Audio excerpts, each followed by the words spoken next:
Mereka bilang, wajah ini adalah surga bagi para penantang. Setiap luka adalah kisah dari pertarungan yang tak terlukiskan. Di setiap medan, di setiap abad, namaku adalah sebuah legenda. Sebuah kisah tentang kekuatan dan ketangguhan. Tapi jangan pernah sentuh dahiku.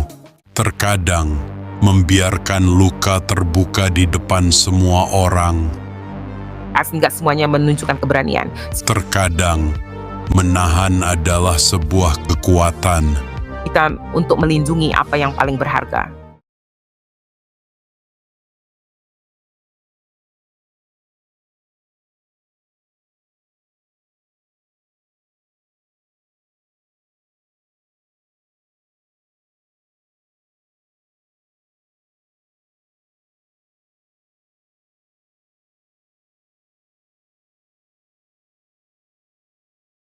Majapahit tidak menyalakan api. Ia mematikan lampu, bukan untuk menghukum semua orang, melainkan agar tidak ada yang bisa melihat terlalu jauh. Dan ketika cahaya dipadamkan, ketertiban tampak rapi, namun udara menjadi pengap. Halo para penjaga sejarah Nusantara. Semoga kalian selalu sehat, dikuatkan langkah, dan dilapangkan rezekinya. Rizki yang halal, cukup, dan membawa kebaikan bagi keluarga. Di episode ini, kita menyaksikan bagaimana ketertiban yang dipertegas seringkali lebih menakutkan daripada perang terbuka. Jika kamu masih mengikuti kisah Majapahit ini, subscribe agar tidak tertinggal, like untuk mendukung riset dan produksi yang rapi, dan tulis di komentar satu kata yang mewakili perasaanmu hari ini. Aman atau tertekan? Bagi kalian yang sudah subscribe channel ini, saya ucapkan banyak terima kasih. Dan saya doakan semoga kalian semua selalu dalam keadaan sehat, diluaskan rezekinya, dan bahagia selalu bersama keluarga tercinta. Mari kita mulai saja ceritanya. Bagi itu tidak diawali dengan bunyi apapun yang mencolok. Tidak ada genderang, tidak ada seruan dari halaman istana, tidak ada titah baru yang diumumkan di Balairung. Majapahit bangun sebagaimana hari-hari sebelumnya, tenang, teratur, dan tampak tak berubah. Namun, justru di dalam ketenangan itulah perubahan mulai bekerja. Di lorong-lorong istana, para abdi negara berjalan dengan langkah yang lebih terukur. Bukan lebih cepat, bukan pula lebih lambat. Hanya lebih hati-hati. Percakapan dipendekkan, tatapan tidak lagi berlama-lama. Di ruang tempat catatan disimpan, sebuah ikat lontar lama dikeluarkan dari rak kayu. Ikatannya telah sering dibuka tutup. Bilah-bilah lontar di dalamnya menguning oleh usia. Permukaannya dipenuhi guratan aksara yang sudah akrab di mata banyak orang. Naskah itu bukan hal baru. Ia telah dibaca berulang kali, dikutip dalam banyak keputusan, dan dijadikan rujukan sejak sebelum sebagian orang di ruangan itu mulai mengabdi. Namun, pagi itu, lontar lama itu diperlakukan seolah ia baru. Seorang juru baca berdiri di depan meja panjang.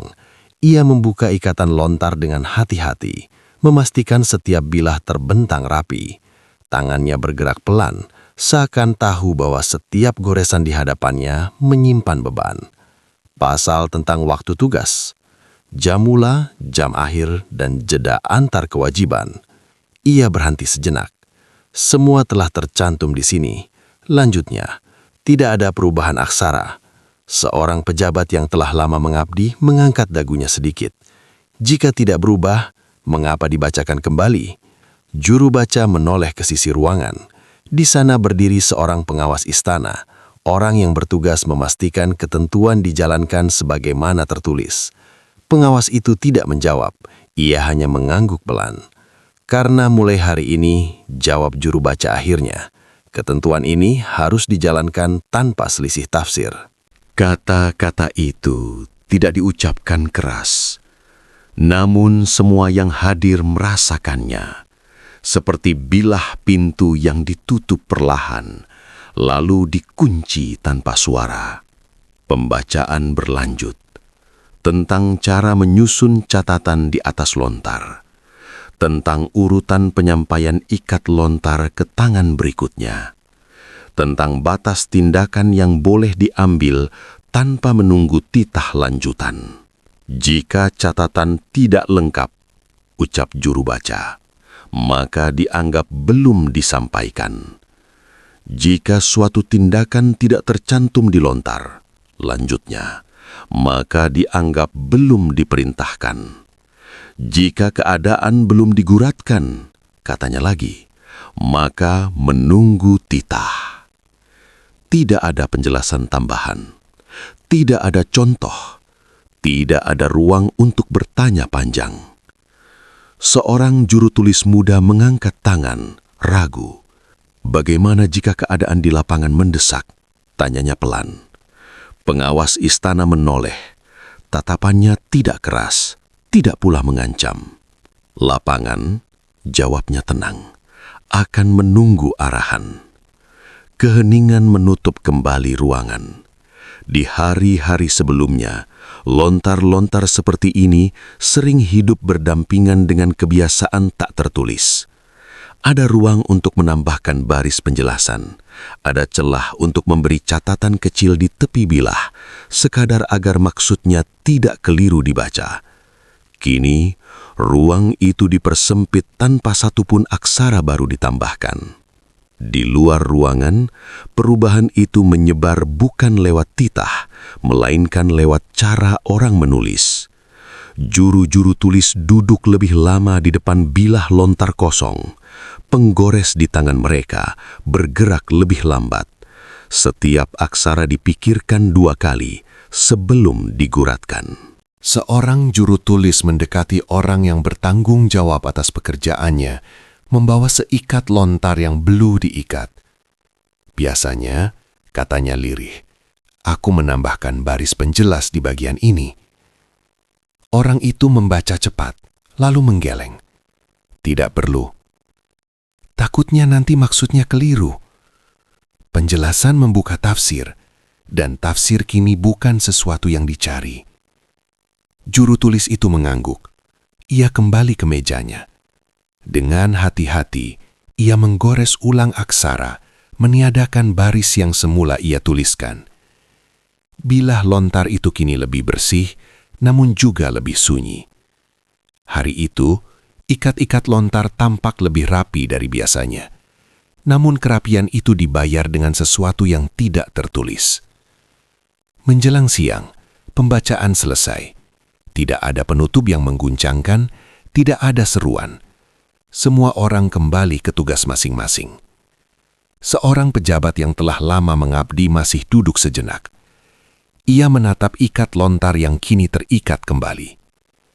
Semua ini sudah ada sejak dulu, gumamnya kepada rekannya. Rekannya mengangguk. Benar. Lalu kenapa rasanya berbeda?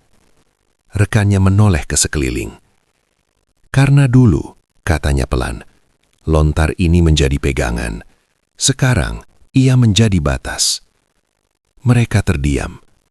Hari itu berakhir tanpa kerusuhan, tanpa bentrokan, tanpa hukuman yang diumumkan. Majapahit tampak tenang. Namun di balik ikatan lontar yang rapi, banyak nafas mulai ditahan lebih lama dari biasanya. Jika sebelumnya aturan dibaca ulang, maka hari-hari setelahnya menunjukkan hasilnya. Di ruang-ruang tulis, suara penggores bertemu lontar terdengar teratur, bukan ramai, melainkan seragam. Tidak ada lagi jeda panjang karena berpikir. Tidak ada lagi gumaman saat memilih kata. Laporan-laporan disusun dengan kalimat pendek. Baris demi baris diguratkan tanpa hiasan, tanpa penjelasan tambahan.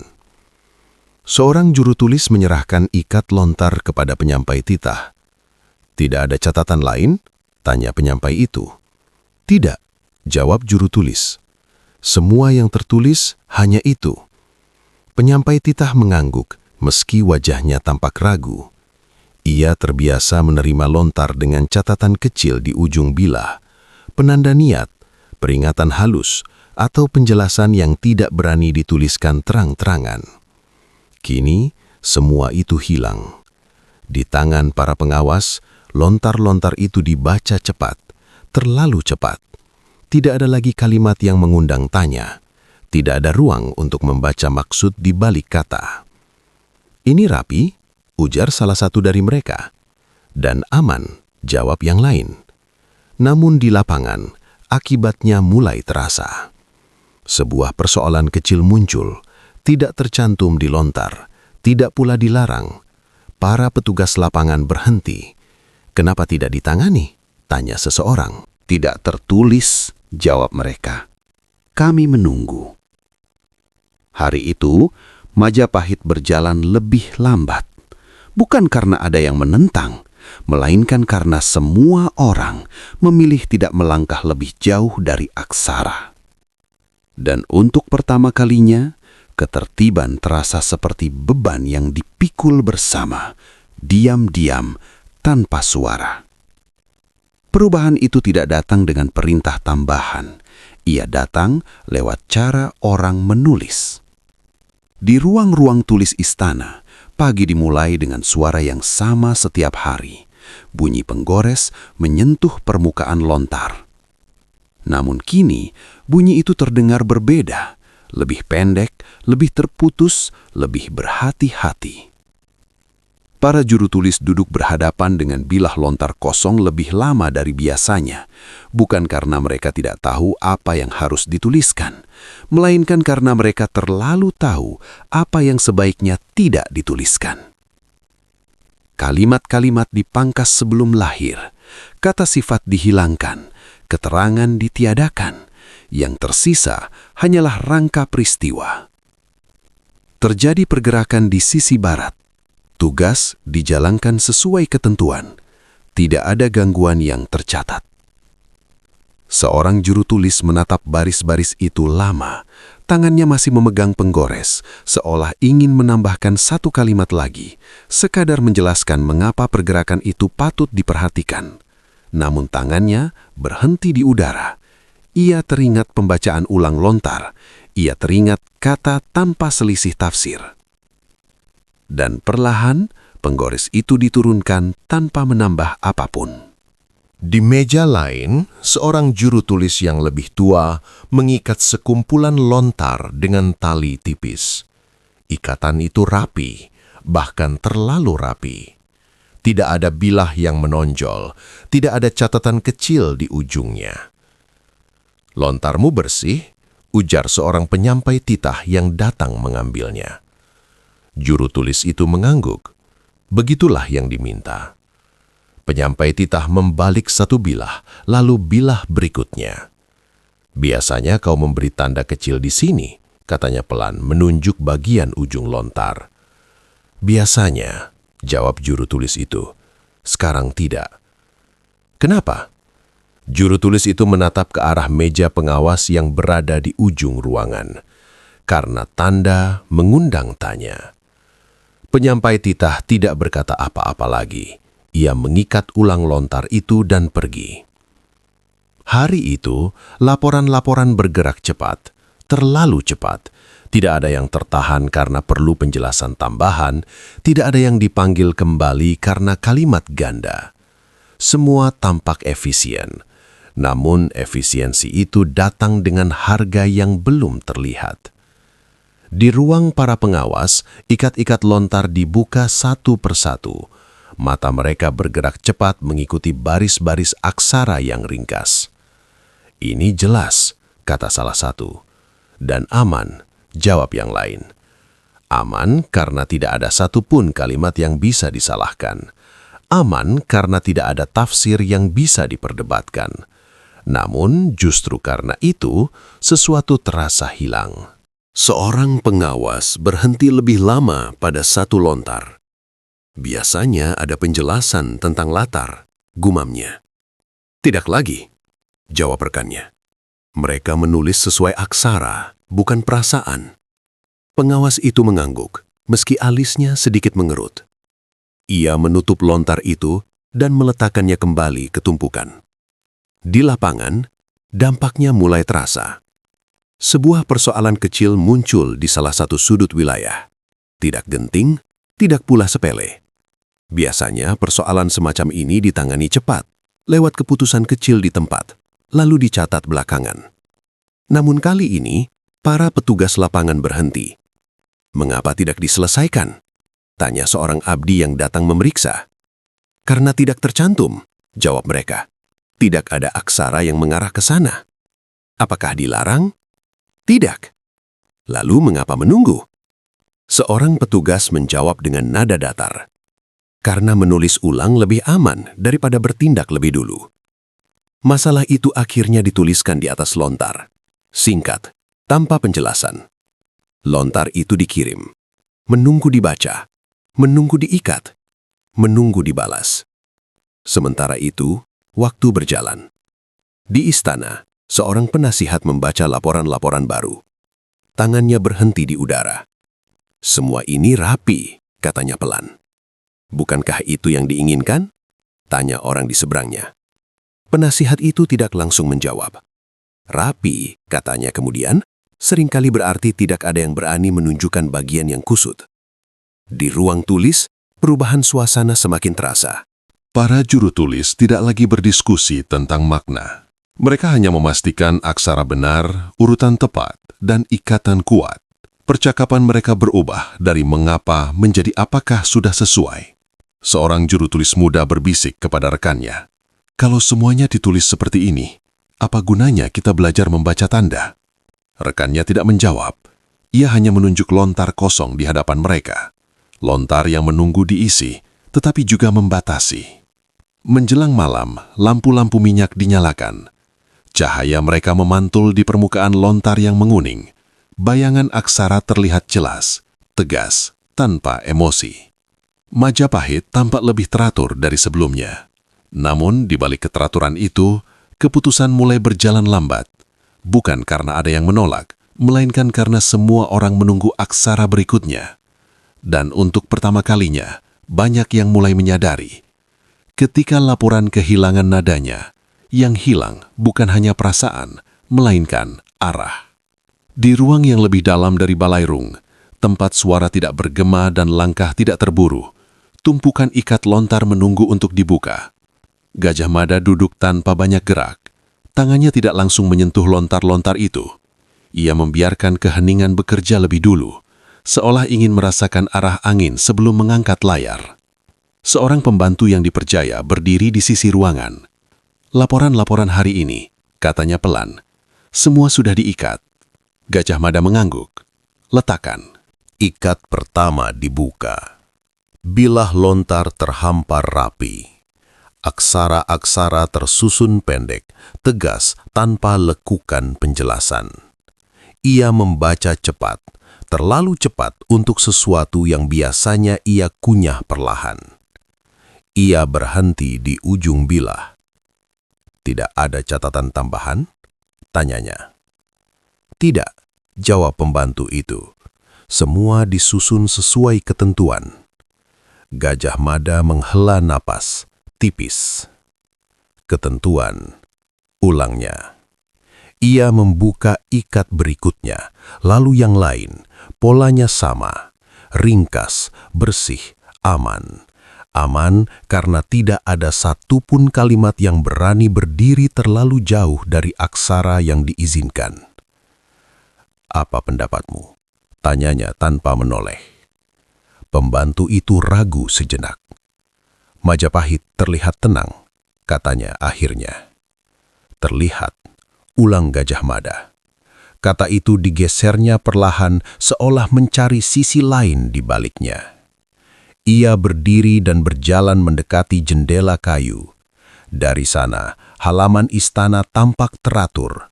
Para abdi bergerak sesuai kebiasaan. Tidak ada kegaduhan, tidak ada tanda pembangkangan. "Ketertiban kembali," kata pembantu itu, mencoba menegaskan. Gajah Mada menatap keluar lebih lama. "Atau," katanya pelan, "ketakutan yang rapi." Pembantu itu tidak segera menjawab.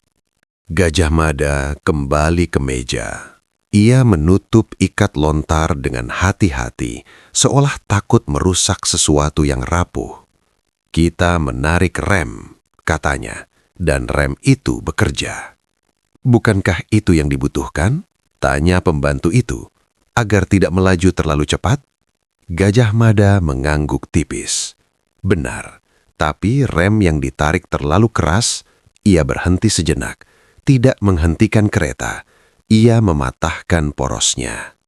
Ia menunjuk lontar di hadapannya. Lihat ini, semua orang kini menulis apa yang aman, bukan apa yang perlu. Bukankah keamanan penting? Penting, jawab Gajah Mada. Tapi negara tidak berjalan hanya dengan hal yang aman. Ia terdiam.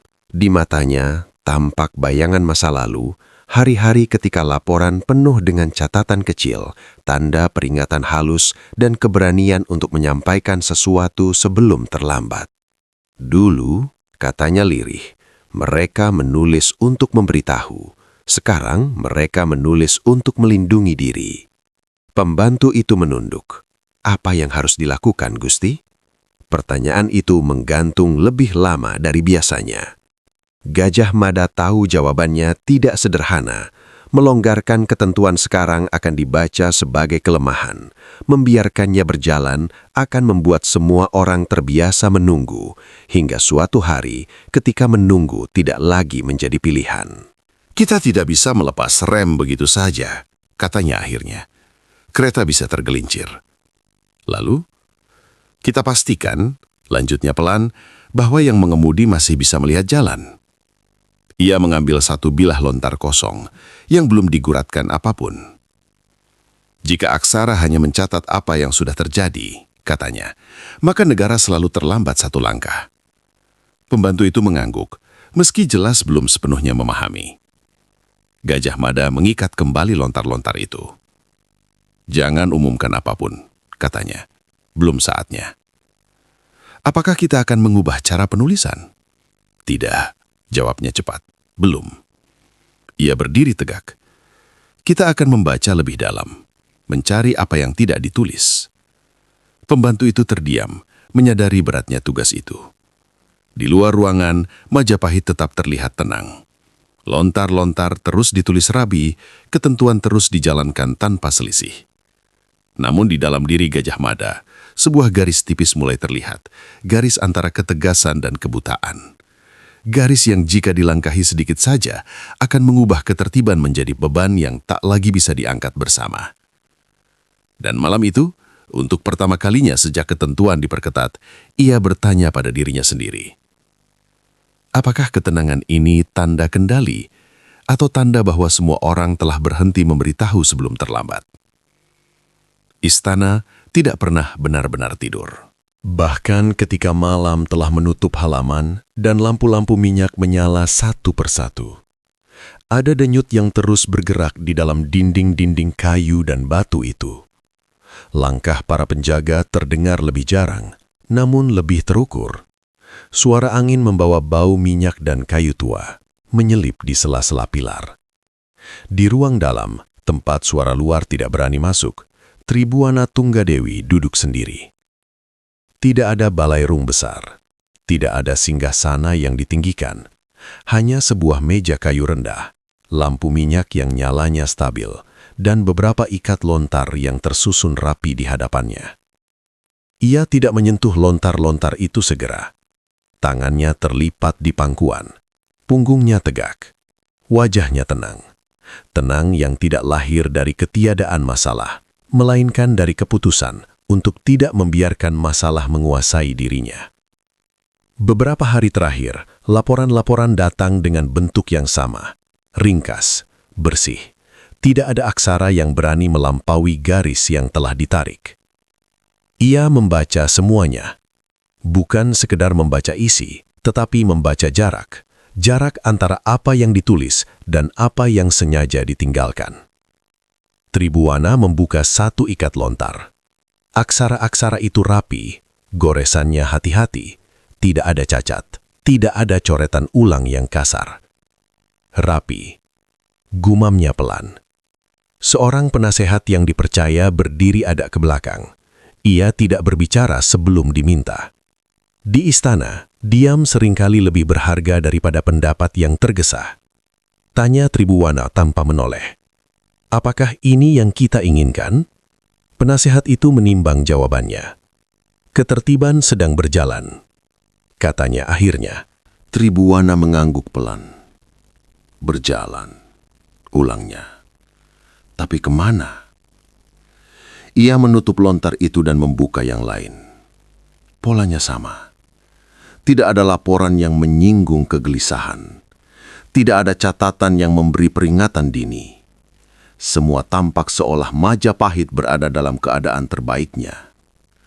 Namun ia tahu, negara tidak pernah benar-benar sesempurna laporan-laporan yang terlalu rapi. Ketika suara menjadi seragam, katanya pelan, itu bukan tanda sepakat. Itu tanda orang-orang berhenti berbicara. Penasihat itu menunduk. Tribuwana berdiri. Ia berjalan perlahan ke arah jendela. Dari sana, istana tampak tenang. Lampu-lampu berkelip kecil, seperti titik-titik cahaya yang patuh pada jaraknya masing-masing. Ia teringat masa-masa sebelumnya, saat laporan datang dengan banyak catatan kecil, tambahan baris di ujung lontar, atau tanda samar yang hanya bisa dibaca oleh mereka yang terbiasa. Kini, semua itu hilang. Ketegasan memang perlu, katanya lagi. Tanpa itu, arah mudah kabur. Ia berhenti sejenak, lalu melanjutkan dengan suara lebih pelan. Namun ketegasan yang menutup telinga hanya melahirkan ketaatan yang kosong. Penasihat itu akhirnya angkat bicara. Apakah Gusti ingin melonggarkan ketentuan? Tribuwana menggeleng perlahan. Belum. Ia kembali ke meja dan duduk. Tangannya menyentuh ikat lontar di hadapannya, bukan dengan gerakan tergesa, melainkan seperti seseorang yang tahu setiap bilah menyimpan beban. Jika kita melonggarkan sekarang, katanya, itu akan dibaca sebagai keraguan. Dan jika dibiarkan? Tanya penasehat itu. Jika dibiarkan, jawab Tribuwana, orang-orang akan belajar bertahan dengan diam. Ia menghela napas, bukan napas lelah, melainkan napas seseorang yang sadar bahwa setiap pilihan membawa akibat yang tidak simetris. Apa yang Gusti pilih? Tanya penasihat itu. Tribuwana tidak menjawab segera. Ia memandang lontar kosong di sisi meja, bilah yang belum diguratkan apapun. Ketegasan, katanya akhirnya, tapi tanpa teriak. Penasehat itu mengangkat kepala. Maksud Gusti? Kita tidak memanggil sidang besar, jawab Tribuwana. Tidak ada pengumuman yang menggetarkan. Ia mengambil satu lontar kosong dan meletakkannya di depan. Kita bekerja lewat waktu. Ia mulai menjelaskan, perlahan dan terukur. Instruksi tidak lagi berputar panjang. Rantai persetujuan dipersingkat. Arahan dikirim langsung ke tangan yang dibutuhkan, tanpa banyak perantara. Bukan untuk menekan, melainkan untuk menghindari perdebatan yang belum saatnya dibuka. Penasehat itu berpikir sejenak. Ini akan membuat istana bergerak lebih cepat. Ya, jawab Tribuwana. Dan terlihat lebih tegas. Tapi ini tidak menyembuhkan. Lanjutnya jujur. Ini hanya menahan. Ia menatap penasehatnya dengan pandangan yang jernih. Kadang, menahan lebih baik daripada membiarkan luka terbuka di depan semua orang. Penasehat itu mengangguk perlahan. Apakah ini cukup? Tribuwana terdiam sejenak. Cukup, katanya pelan. Untuk sekarang. Malam semakin dalam. Instruksi-instruksi kecil mulai bergerak dari ruang dalam istana, tanpa suara, tanpa pengumuman. Penyampai titah membawa arahan singkat, tidak panjang, tidak memberi ruang tafsir. Di berbagai sudut orang-orang merasakan perubahan itu tanpa bisa menunjuk sumbernya. Keputusan terasa lebih cepat, namun pertanyaan semakin jarang diajukan. Tribuana kembali sendiri di ruangannya. Lampu minyak masih menyala stabil. Ia membuka satu ikat lontar terakhir, laporan yang paling baru. Ia membacanya pelan, terlalu pelan untuk laporan yang ringkas. Ini bekerja. Gumamnya hampir tak terdengar. Namun ia tahu, bekerja tidak selalu berarti benar. Ia menutup lontar itu dan meletakkannya rapi. Di luar, Majapahit tampak tenang, bahkan lebih tenang dari sebelumnya. Namun di dalam, ia menyadari satu hal yang tidak tertulis dimanapun. Ketenangan yang dipertahankan terlalu lama akan menuntut harga. Dan malam itu, Tribuana memilih ketegasan yang sunyi, bukan karena ia yakin sepenuhnya, melainkan karena ia tahu istana tidak boleh terlihat ragu meski hatinya sedang menimbang. Perubahan itu tidak datang sebagai guncangan. Ia datang sebagai kebiasaan baru, dan kebiasaan adalah bentuk kekuasaan yang paling sulit dilawan. Di barak dan pos penjagaan, pagi dimulai dengan rutinitas yang sama seperti kemarin. Para prajurit bangun, membersihkan perlengkapan, berdiri dalam barisan yang rapi. Tidak ada perintah baru yang diteriakan, tidak ada hukuman yang diumumkan. Namun ada sesuatu yang mengeras di udara. Ketika titah dibacakan, suaranya pendek. Tidak ada penekanan, tidak ada penjelasan tambahan. Kata-kata diucapkan persis sebagaimana tertulis di atas lontar. Lakukan sesuai aksara. Berhenti pada batas yang disebutkan. Menunggu arahan lanjutan. Para prajurit mengangguk serempak. Tidak ada yang bertanya. Bukan karena mereka tidak memiliki pertanyaan, melainkan karena mereka telah belajar bahwa bertanya bukan lagi bagian dari tugas. Di salah satu sudut barak, seorang prajurit muda memeriksa perlengkapannya. Tangannya bergerak cekatan, namun matanya sesekali melirik ke arah pemimpin barisan, orang yang dituakan, yang selama ini menjadi rujukan ketika keadaan tidak tertulis jelas.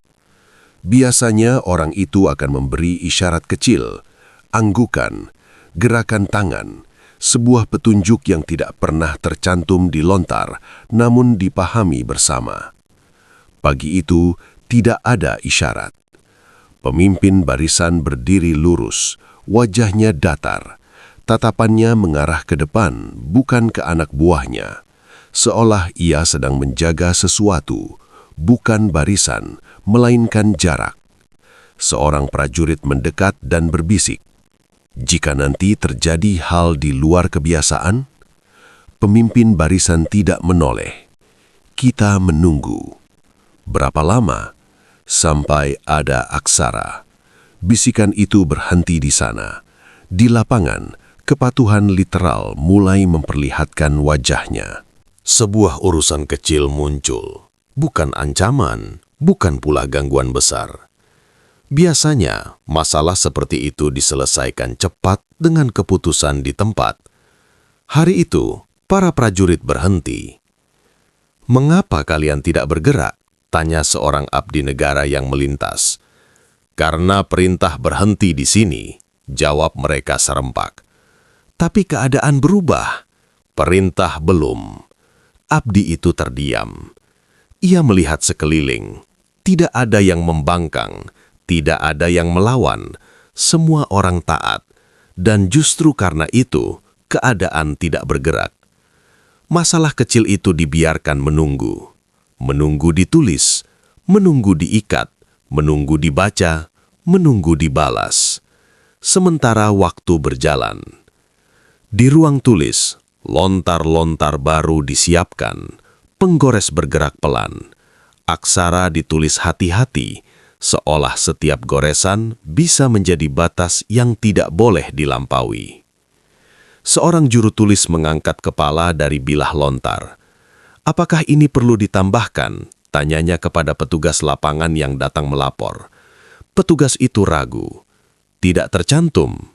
Apakah penting? Penting, jawab petugas itu jujur. Tapi belum tertulis. Juru tulis menurunkan penggoresnya. Kalau begitu, kita tunggu. Dan mereka menunggu bersama, bukan karena tidak peduli, melainkan karena tidak berani mendahului aksara. Di hari-hari berikutnya, Majapahit tampak berjalan tanpa celah. Barisan rapi, laporan singkat, keputusan tidak diperdebatkan.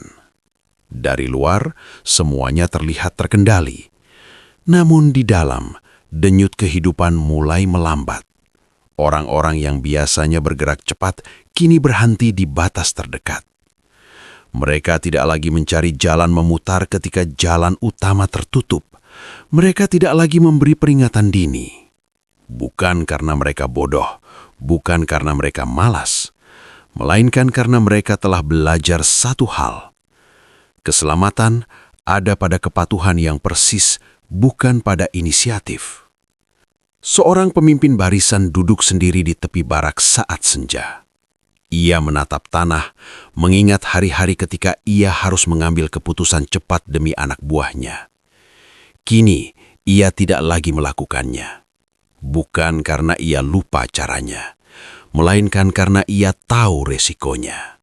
Jika aku bergerak tanpa aksara, gumamnya pelan, aku yang akan dipanggil, bukan masalahnya. Ia menghela napas panjang. Lebih aman menunggu. Di sudut lain, seorang prajurit muda berbisik kepada rekannya. Kenapa rasanya kita berjalan tapi tidak sampai? Rekannya menjawab tanpa menoleh. Karena kita hanya melangkah sejauh yang tertulis. Hari demi hari, ketertiban semakin sempurna. Namun, justru di sanalah bahaya mulai mengendap. Ketika sebuah persoalan yang lebih besar muncul, bukan lagi urusan kecil. Reaksi pertama bukan lagi gerak, melainkan mencari lontar. Apakah ini tertulis? Apakah ada arahan? Siapa yang berhak memberi tanda? Pertanyaan-pertanyaan itu berputar lebih cepat daripada tindakan. Dan ketika akhirnya lontar tiba, keadaan telah berubah. Bukan menjadi lebih buruk, namun menjadi lebih sulit. Di istana, beberapa orang mulai merasakan dampaknya. Laporan datang tepat waktu, namun hasil di lapangan terasa tertinggal. Kenapa semua terasa lambat? Tanya seseorang. Karena semua berjalan sesuai aksara, jawab yang lain. Dan tak ada yang bisa menyangkal itu. Majapahit kini seperti mesin yang dirawat dengan sempurna. Setiap bagian bergerak sesuai fungsinya. Tidak ada yang menyimpang, tidak ada yang berisik. Namun mesin itu berjalan tanpa jiwa.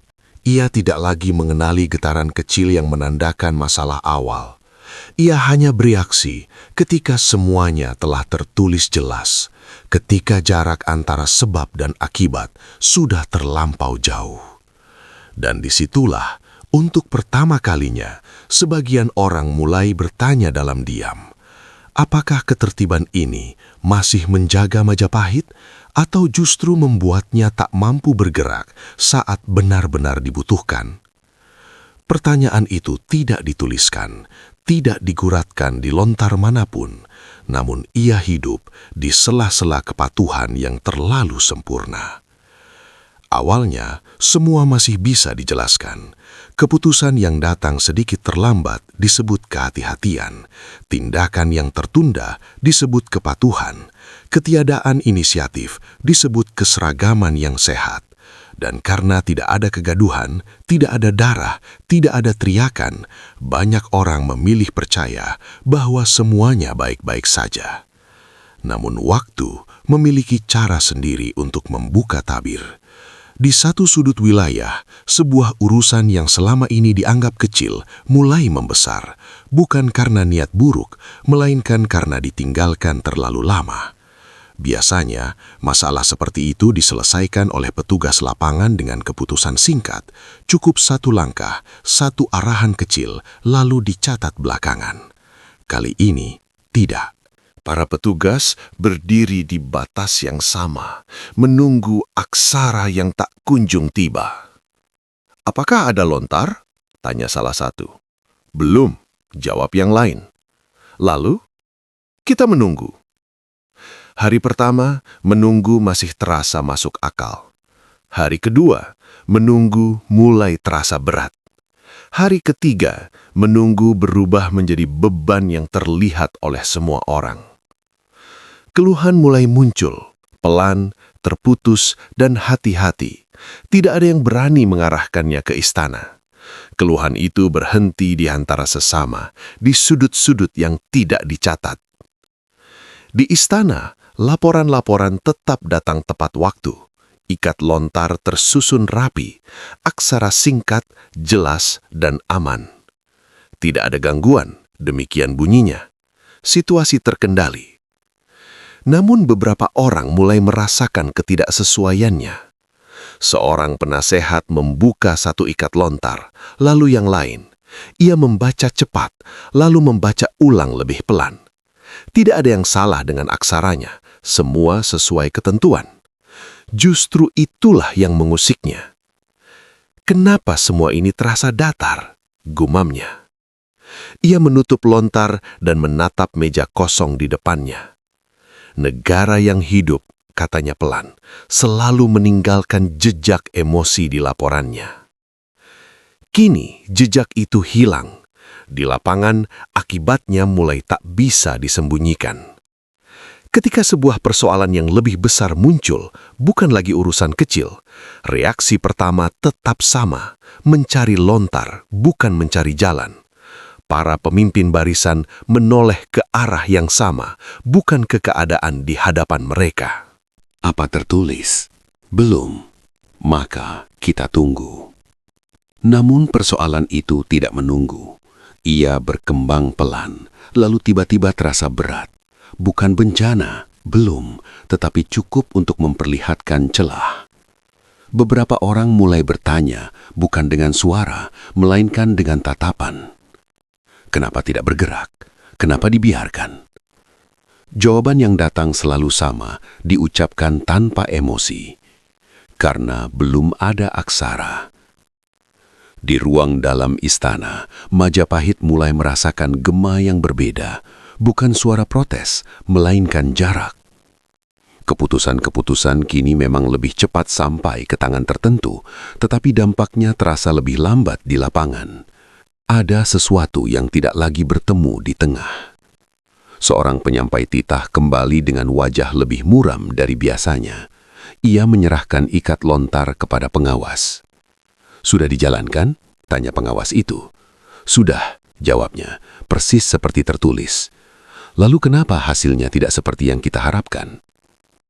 Penyampai titah itu terdiam sejenak. Karena keadaan di lapangan bergerak lebih cepat daripada aksara. Jawaban itu tidak dicatat. Ia hanya menggantung di udara, menunggu seseorang berani menyebutkannya dengan jelas. Di barak, suasana berubah semakin sunyi. Para prajurit tetap menjalankan tugas, tetapi gerak mereka kini lebih mekanis. Tidak ada lagi pandangan saling memahami.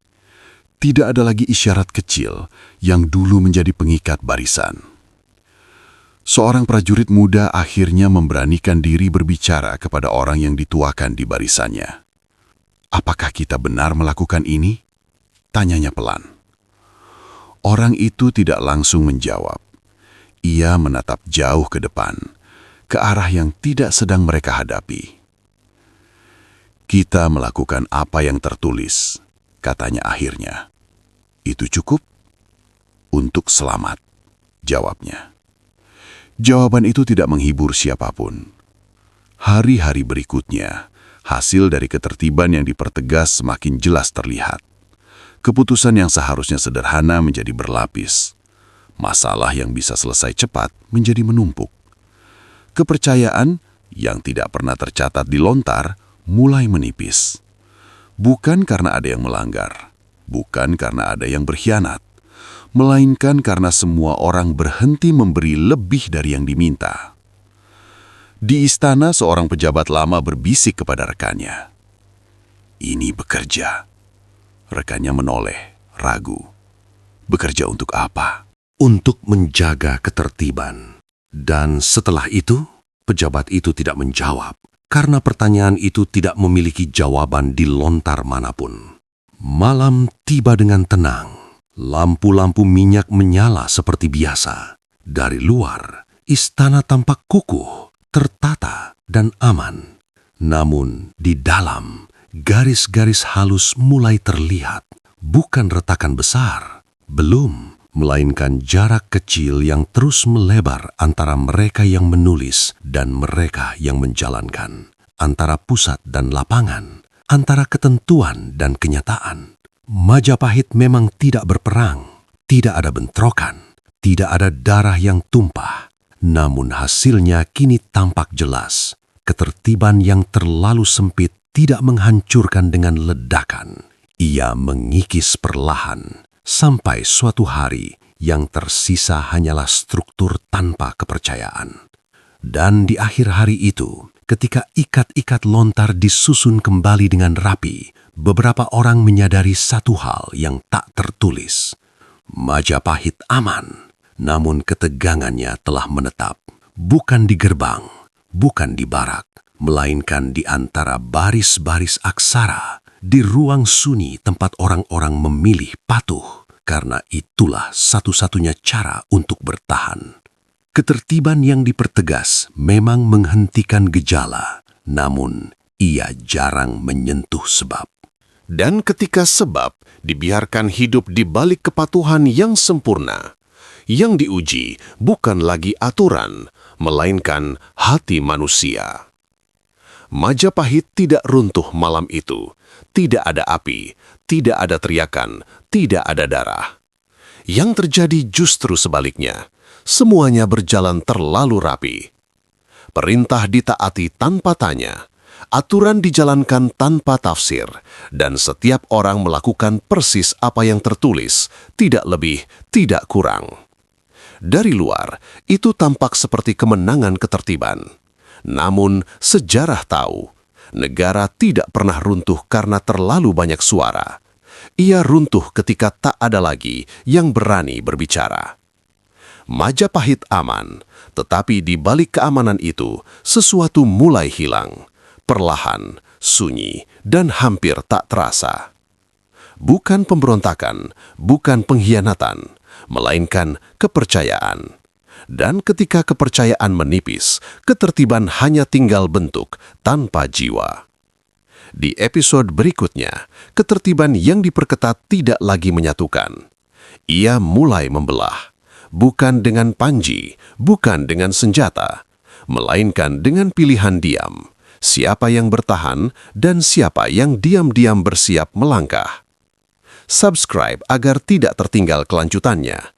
Karena setelah penegasan keras, yang diuji bukan lagi aturan, melainkan hati manusia.